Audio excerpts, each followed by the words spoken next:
Welcome back to the show. Check out these headlines. Bitcoin and XRP become U.S. government reserve assets. We got that and so much more. Somebody roll that beautiful intro.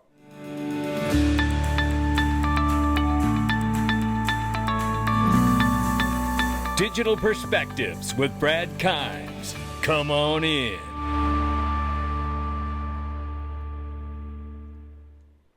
Welcome back to the show. You can follow us on Twitter, YouTube, and digperspectives.com for exclusive content. Right now, $2.7 trillion market cap for crypto. The market's up 1%. But right now, 75,900 plus for Bitcoin. Nobody's upside down right now. That's what we love to see. 2,900 for Ethereum right now. Look, things are moving. $122 billion market cap plus for Tether. What's going to happen to it? Nobody knows just yet. USDC sitting at 36 billion plus. XRP 55 cents, up a half a point in the 24. We're up 6.3 on the 7-day. Look at the range of price right now between 54 and 55 cents. We'll keep an eye on it. The market is moving. We'll keep an eye on it. Even though the spread is tight, look, there's a lot of selling going on today. Things are usually slow on a Friday, but it doesn't feel that way today. So head on a swivel. I want to show you guys this.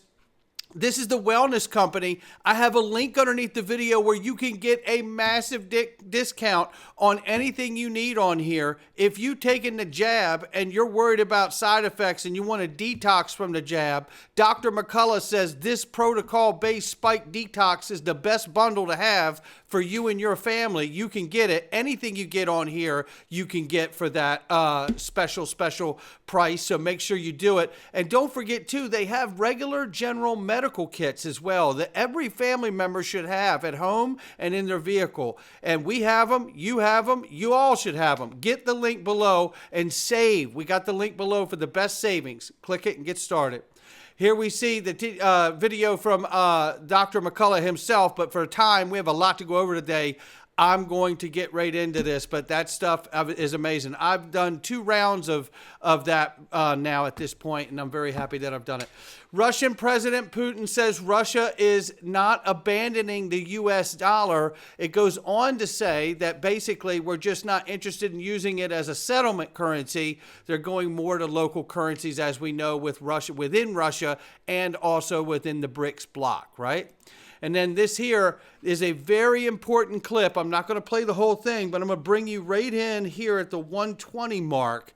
And I want you to hear this gentleman from talking about the BRICS alliance here. And he's talking about them exploring cross-border payment solutions. And just you listen and tell me what you're hearing. Payment system was always designed or intended to be designed to enable the expanded use of national currencies for trade settlements, not the creation of a new currency. Okay. And that is important to understand. So it's about a new payment system, not creating a new currency.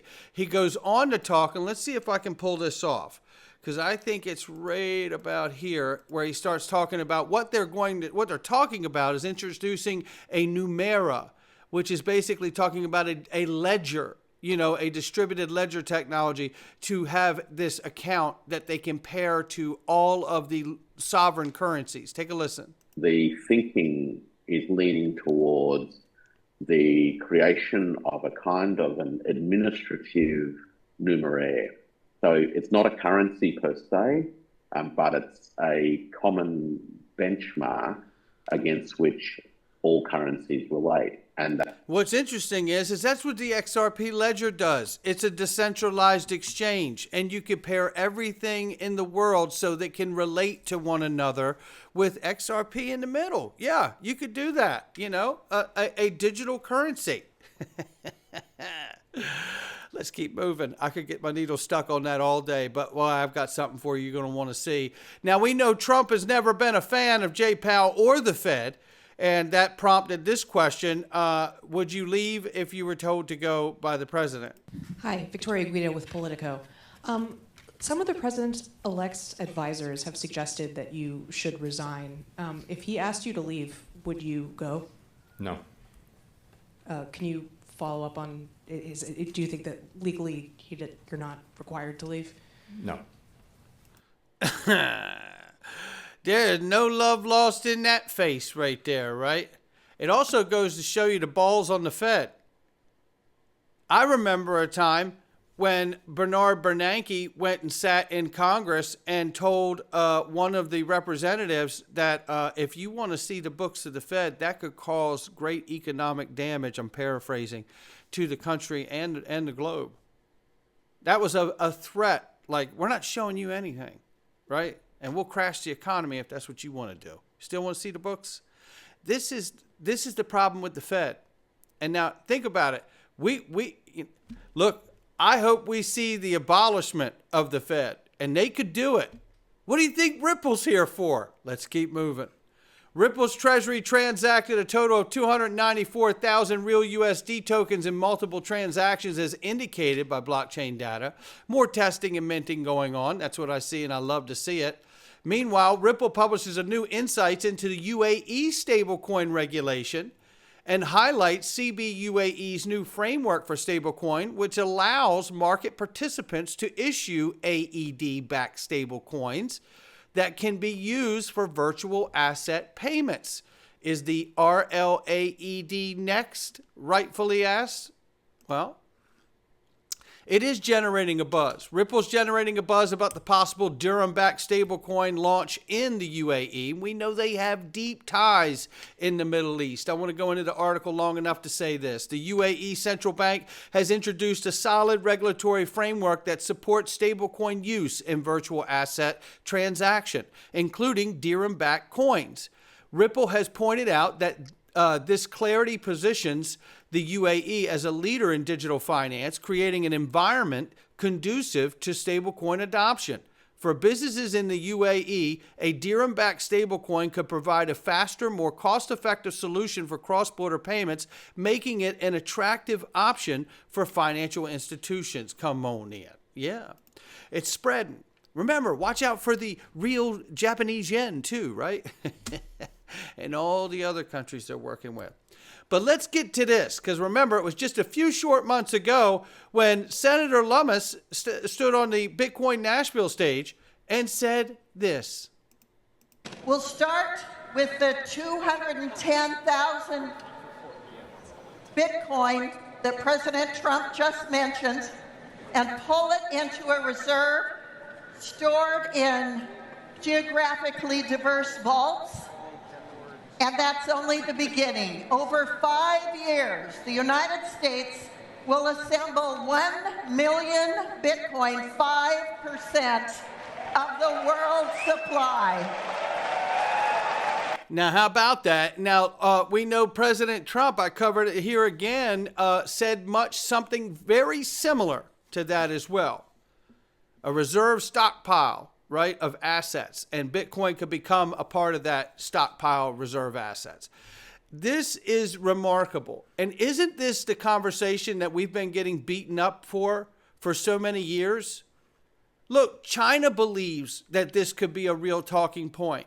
China's media is reporting Donald Trump's plan to make U.S. the world's crypto capital and establish a Bitcoin reserve. Listen. 特币价格飙升至历史新高。数据显示，按市值计算。 The world's largest cryptocurrency market capitalization, Bitcoin, reached a trading price of $75,006 during intraday trading, setting a new record, increased over 8%, according to multiple media reports. Trump previously promised to make the U.S. world's Bitcoin cryptocurrency capital and establish a strategic Bitcoin reserve. That is from right there in China. So they're taking it very seriously there. Digital Asset Investor said based on that, he said, I'm officially proposing a U.S. XRP reserve. The government will then have the scarcity of Bitcoin, but the speed and low cost of the greatest digital asset ever created, XRP. And I say, oh, yes, let's do it. And in fact, this gentleman goes on to talk deeply about Bitcoin as a strategic reserve. And let me just give you a piece of this, if I could here. Let's see. I have this clip set up for right here. Okay. Both sides of the aisle actually come together over that. Yeah, the Bitcoin reserve. I don't know. That's a really interesting question. I mean, as Trump pointed out, they could start it really easy by just not selling all the Bitcoin that they have. Will they start to buy more is, I think, a much larger question that's super risky. But yeah, folks on both sides of the aisle are at least tentatively interested in doing it. So I guess we'll just have to see. But it looks likely that the U.S. isn't going to sell the Bitcoin that it seized for some time. And that's a change of pace because they have been, right? So this is interesting. And according to Senator Lummis, over 200,000 Bitcoin already in the kitty. So we'll keep an eye on it. But isn't this what we've talked about for years? Is that XRP becomes the world reserve asset, the bridge asset for the world? Isn't that the goal? Why not have a basket? Yeah.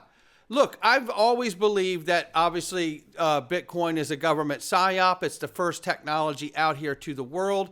I believe they pitched it as a libertarian movement, but I believe it was put together by three-letter agencies being involved. We know that the SHA-256 algorithm is patented by the NSA, but somehow this coin is supposed to be a libertarian movement. I get it. But I still have exposure to it, right? We know that they say they don't know who the 4 Satoshis are, but we know at the same time, the Department of Homeland Security says they interviewed them, and they told the SEC and the CFTC and other agencies that they interviewed them and identified them. So, yeah, I know that, just like I know that Ethereum had an ICO that was unregistered, but I don't consider Ethereum a security. But I do consider what they did in collusion with the SEC to be collusion and coercion and regulatory capture of our government agencies. But I don't believe Ethereum's a security. I spent 2.5 years entertaining things that made my stomach churn about XRP, that it could possibly be a security. And could I put my mindset in the position of Jay Clayton and the SEC and Gary Gensler and entertain how they came up with XRP to be a security and how it could still work in the financial system? And that was a grueling 2.5 years. I've spent more time being critical of XRP than I have any other asset, because it's the one I'm deeply invested in over every other asset. So, you know, at the end of the day, this isn't maxi talk here. I just want to be clear. We have done this, the kind of due diligence and put the kind of level of scrutiny that I know I'm happy with, that I feel like I understand the market and these different assets and their history. But this is a real conversation now. The president has talked about this as a notion. So why would it be off the table, especially understanding Stuart Alderati reveals congratulations to Donald Trump, President Trump. You took the time to listen to Ripple's story when we met in San Francisco this summer, and you prioritized crypto as a key policy issue. Now, that's a meeting we didn't know about until November 6th when he posted this, and it feels awful good to know that that conversation back in the summer was about prioritizing crypto as a key policy issue, and knowing that the president made it an issue and lived strong through it. Now, I tell you, that is super exciting. Now, listen, going to the reserve asset conversation. Some of you have been here for a while. It's time to start considering this again if you put it on the back burner. If the president himself, which has said Bitcoin could be a stockpile reserve asset, then why in the world could we not have the legitimate conversation of XRP being that, especially when we have clear evidence that pre-allocated option contracts are in fact a very real thing? That is what I've talked about since before I was a YouTuber. And Ripple Enterprise blockchain firm and R3 previously were involved in litigation over those option contracts that granted R3 the right to buy 5 billion XRP. Do you know to this day there are still people that try to tell me and everyone else that pre-allocated option contracts didn't happen? It's a helmet and a short bus for them, right? And they're not on a hockey team. This is a fact, right? What we don't know is whether Ripple will buy R3, because R3 is now for sale. I say it's a great opportunity to get back that XRP from that deal that they didn't live up to, but that's just me. Then there's more confirmation back in 2020 when Brad Garlinghouse was on with Julia Chatterley on CNN, and we caught this clip acknowledging pre-allocated option contracts right out of Brad's mouth. It's quite funny. One of the big questions questions that I was asked when I was talking to people about XRP. They said, what price do you sell XRP to the financial institutions that you're dealing with here? Do you give them a discount, and is there a lockup? Can you answer those questions? Because this kept coming up. Yeah, sure. So, I mean, let's use MoneyGram as the example. When MoneyGram is moving money from US dollar to Mexican peso, they're buying at market. They're not, there's no special sweetheart deal there. There are times when we work with institutional investors who might say, hey, we want to buy $10 million of XRP, and we would have lockups that would prevent them from dumping. We don't want some other party buying a whole lot of XRP and dumping it on the market. And so we would hypothetically have restrictions about what they could sell and what, how often. And usually those are based upon volume in the market. Listen. Yeah, so you might give them it slightly cheaper, but you say to them, hey, you're not allowed to sell it for 6 months, let's say, or a year. Yeah, correct. There you have it. Correct. Confirmation from the CEO of Ripple, but yet there's still people running around here. It's unbelievable. Trying to declare something else. Now, out of the 1,700 contracts to institutions, we do not know how many of those were just working contracts to try things out and how many of those things were like the R3 deal, right? That's what we don't know. And that's just full, in the speculation, what we know and what we don't know. But pre-allocated option contracts are not a figment of anyone's imagination. They're real, right? They're very real. So, and to the point of these 1,700 that we don't know all the details on, whether they may be regular working contracts or whether they were deeper relationships like the R3 contract, it's interesting because when you look at this, you say to yourself, wow, imagine this. The president has met with Ripple just last summer. He understands. He lived to his promise of that conversation in summer and made crypto a policy issue. He's talking about his reserve assets with Bitcoin. Why wouldn't you want to use it for XRP? And at the same time, remember, Ripple fought very hard to keep these contracts private. And they won that part because it was important to their business strategies, which I completely understand. However, then we have this. It puts a new tint on this, right? Knowing that they had a conversation last summer. I've shared some thoughts on what the Trump administration could mean for crypto and wanted to also recognize the XRP's family's patience and unwavering support. Remember, this is being said knowing that they met last summer. It has a different read for me now. A lot has happened since XRP was the second most valuable digital asset. It's been, at times, a frustrating journey. 6 years since the SEC started meddling in the crypto market, picking winners and losers. 4 years since the SEC sued Ripple. And now, finally, we see a light at the end of the tunnel as these external, frankly, unnatural and manipulative market factors fade. The tides are shifting, the headwinds are turning to tailwinds, and the opportunity for those of us who believe in the future of XRP is enormous. I'll let you work it out with yourself on that one. I want to remind everybody right here, Egg Rag Crypto, the OG, Bitcoin, TikTok, soon the window will lock. 150K to 180,000K is on its way. It will come fast and furious, no delay. Newbies will be slaughtered, OGs rising high. Millionaires and billionaires reaching the sky. In the next 3 to 9 months, fortune will turn. Lives will change with lessons to learn. Are you ready to be the first in line, a multimillionaire in your bloodline? Come on in. To stand as the one who dared to race, to find your fit in this space and not any other place. Come on in. Yes, I am. I'm ready to rise, ready to soar. The future's knocking, open the door. I'm ready, yeah. 150, 180K, I'm pumped. And looking at this right here, what do we have? It's a chart from back October 28 that says worst case scenario, $4.43 to $8.86. Worst case. XRP against Bitcoin, if it hits 100K, $4.43. If we see the 150 to 180, We could be between $6 and $8 on the worst case scenario. How amazing would that be to see that for every one of us, knowing it's just the beginning? Because when we get legislation that frees the financial system and the traditional markets and the tokenization of everything that's traded out here today, that's when the real magic will happen. And bless every one of you that have been here and fought through all the FUD, all the doubt, all of it. And you're here today and you filled your bags the whole way. Not financial advice from me or anyone else. It's just my digital perspectives.